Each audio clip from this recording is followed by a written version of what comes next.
السلام عليكم، نتمنى تكونوا بألف خير. اليوم غادي نقدم معكم واحد الوصفة. كيف كتشوفوا عندنا هنايا حلبة بلدية، وعندنا البيض بلدي. هاد الوصفة كتصلح للكحبة او السعال. مع هاد الفصل تاع الشتاء كتكثر فيه الامراض.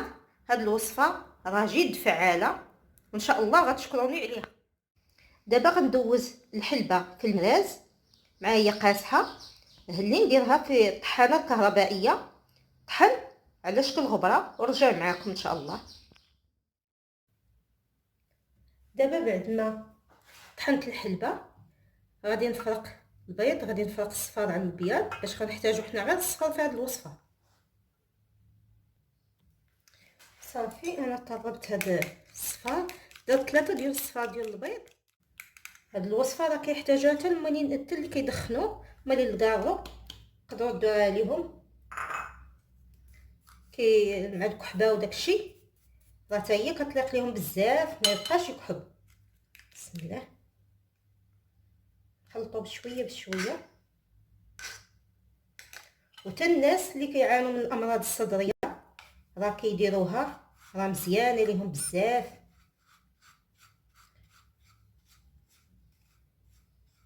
اصلا كاين السيرو ديال الحلبه، حنا ما نحتاجوش كاع هذاك السيرو، حنا نديرو وصفه في الدار.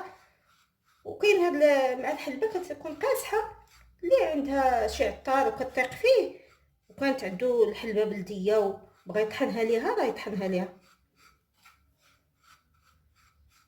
هادي راه حتى الناس تاع اللي كيكون عندهم واحد النحافه مفرطه تما كتليق ليهم.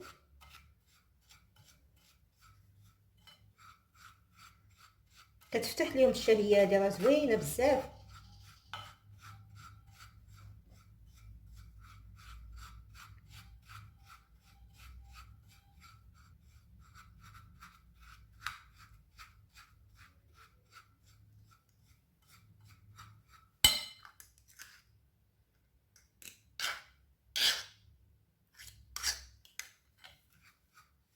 كتصوبي حاجه في الدار بعدا كتعرفي مناش مكونه. والحلبه راه مزيانه والصفار تاع البيض راه بلدي مزوين. دابا نخدم يدي.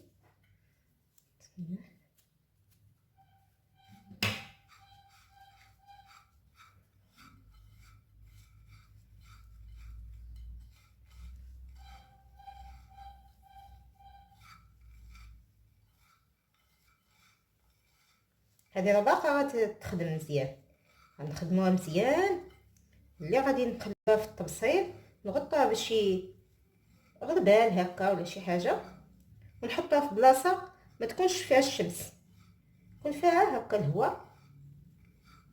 نخلوها تيبس نهار هكا ولا يومين حتى تيبس مزيان، وغنعاودو نطحنوها. صافي ملي نطحنوها نديروها في شي قريعه ونخلوها بقاو ياكلوا منها. بقى تشرب منها الصباح معلقه صغيره، وفي الليل تاني ملي تبي تنعس معلقه صغيره تشربها بالماء.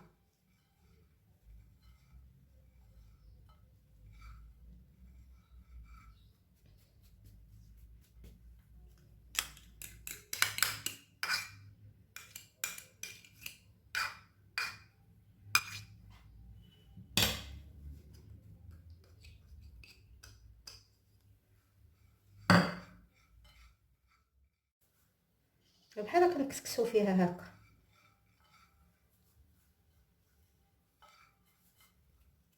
صافي غنبقى نخدمها كامله حتى تشوفوها كي غترجع.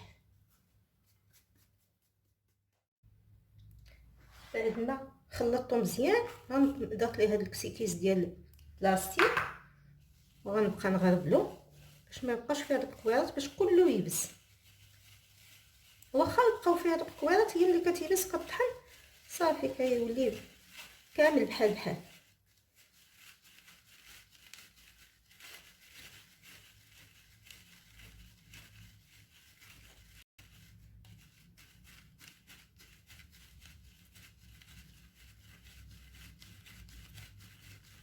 كينزل كامل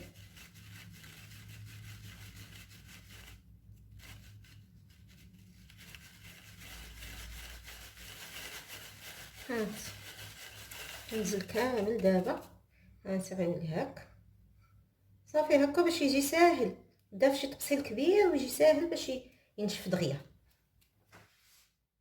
درتو دابا في هاد الطبسيل ديال البروس وغنسربحو مع كبير، غنسربحو عليه كامل وغنخليه ينشف. نحطو في بلاصه فيها الظل ونخليه ينشف.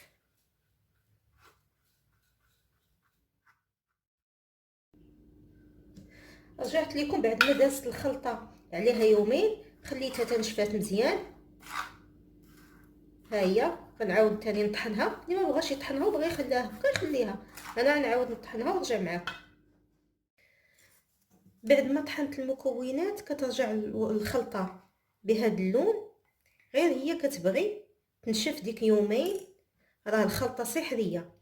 الناس اللي كتعاني من الكحه والمدخنين، والناس اللي عندهم امراض صدريه، الناس اللي كتعاني من النحافه المفرطه، ان شاء الله تكون هذه الوصفه شفاء ليهم.